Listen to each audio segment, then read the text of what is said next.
Salut à tous! Nos mots créent nos mondes. Les mots que l'on prononce créent notre réalité. Notre pensée crée notre réalité. Cette phrase, nos mots créent nos mondes, cette allitération, je l'ai lue dans un livre qui parle de l'approche appréciative. Et ça m'a donné envie de partager avec vous finalement toutes ces anecdotes qui, tout au long de ma vie, m'ont permis progressivement de faire de plus en plus attention aux mots que je prononçais.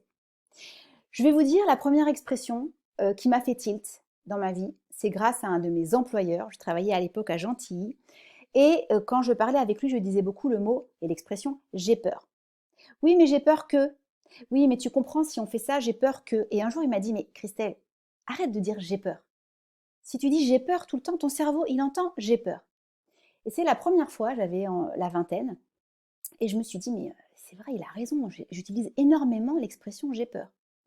À ce moment-là, je n'étais pas du tout au courant que les mots que l'on prononce ont un vrai impact sur nous et sur le monde et sur nos proches. Mais en tout cas, j'ai pris conscience que j'avais tout intérêt à changer cette expression et à l'utiliser quand vraiment j'avais peur. Et au lieu de dire je prends un parapluie parce que j'ai peur qu'il pleuve, j'ai commencé à dire je prends un parapluie au cas où il va pleuvoir. Je ne sais pas si c'est très français, mais vous m'avez comprise. Beaucoup plus tard, j'ai quitté Paris et j'étais vivre à Saint-Gaudens, au pied des montagnes, au pied des Pyrénées. Et là-bas, quand quelqu'un nous dit merci, on ne répond pas de rien, on répond avec plaisir. Et j'ai gardé cette façon de répondre aux gens qui me disent merci. Et j'apprécie énormément cette phrase qui est comme une virgule chantante qui arrive après un merci. Avec plaisir, avec plaisir, avec plaisir. Et honnêtement, j'ai ressenti ce que ça fait au fond de moi et je crois même avoir ressenti ce que ça fait aux gens qui l'entendent après avoir dit un merci. Non, pas de rien, parce que la personne, elle n'a pas rien fait. La personne, elle a fait quelque chose et elle l'a fait avec plaisir. Ensuite, j'ai arrêté de dire le soir, vers 18-19 heures, oh, je suis crevée. Parce qu'à force de dire je suis crevée, je vous le donne en mille, mes enfants ont commencé à me dire de toute façon, t'es tout le temps crevée, maman. Et j'ai commencé à changer cette phrase de façon tout à fait volontaire en disant waouh, je suis mûre pour faire un gros dodo. Cette phrase un peu enfantine, je suis mûre pour faire un gros dodo, je la trouve aussi chaleureuse qu'une couverture, qu'un pilou-pilou, qu'une bonne tisane chaude. Et maintenant, à peu près tous les soirs de la semaine, je dis je suis mûre pour faire un gros dodo. Et ça change beaucoup de choses pour moi et pour mes proches. J'ai aussi beaucoup entendu récemment quelqu'un autour de moi qui dit souvent quand il fait une erreur, putain le con. J'ai entendu une fois, j'ai entendu deux fois, j'ai entendu trois fois. Et je me suis dit, putain le con, mais si tu te parlais gentiment, ça changerait quoi? Et si tu disais, au lieu de, oh putain le con, tu disais, oups, j'ai fait une boulette. Encore une fois, il y a quelque chose d'un peu enfantin, c'est vrai. Oups, ouh la boulette.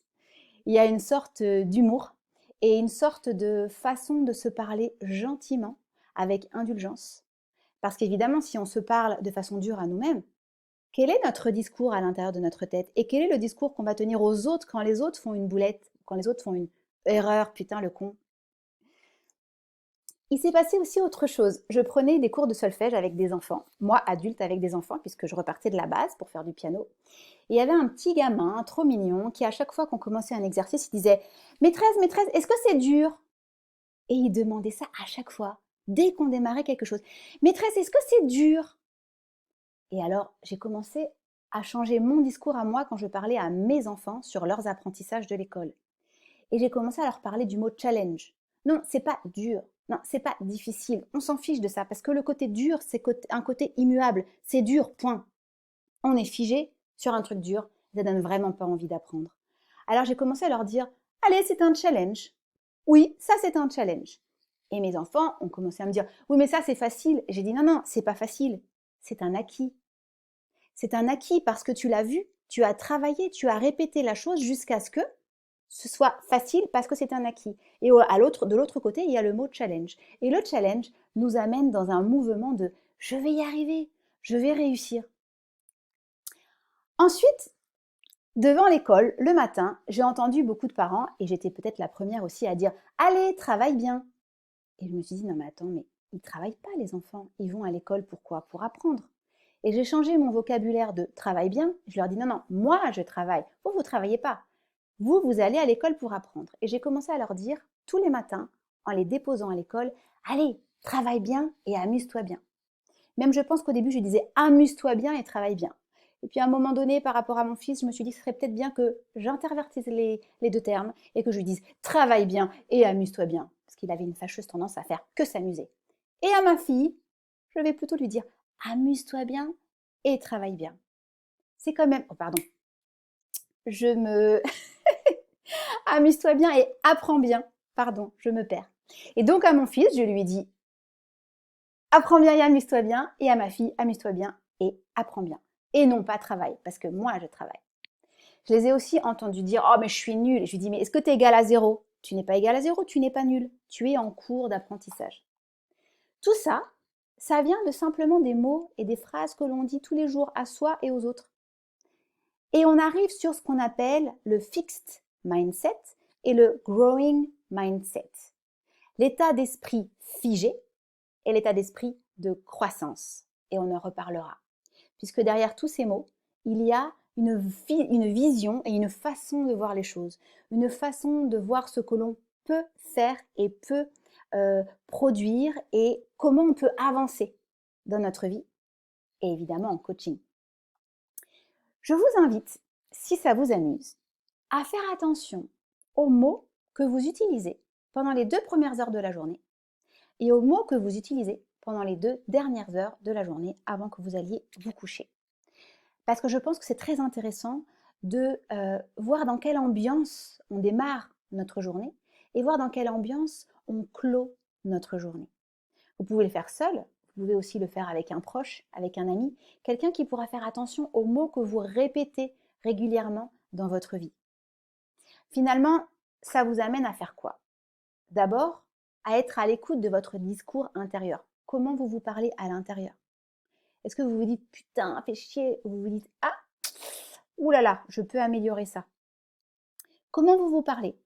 Quel est votre état d'esprit? Et sachez que même si vous avez un état d'esprit aujourd'hui un peu figé, ce qu'on appelle le fixed mindset, il y a des outils et des postures pour arriver vers un growing mindset. Je vous souhaite une belle exploration et à bientôt pour d'autres vidéos sur notamment le mindset et sur l'index de la conscience. Je vous en reparlerai. L'index de la conscience qui ressemble finalement à un signe Peace and Love dans lequel est écrit dans les 3 zones pensée, émotion et comportement. Et vous verrez que les pensées, les émotions et les comportements sont liés et ont un effet les uns sur les autres. Bonne exploration et prenez conscience des mots que vous utilisez et commencez de façon volontaire à changer certains mots dans votre quotidien. Vous en verrez des résultats. À bientôt!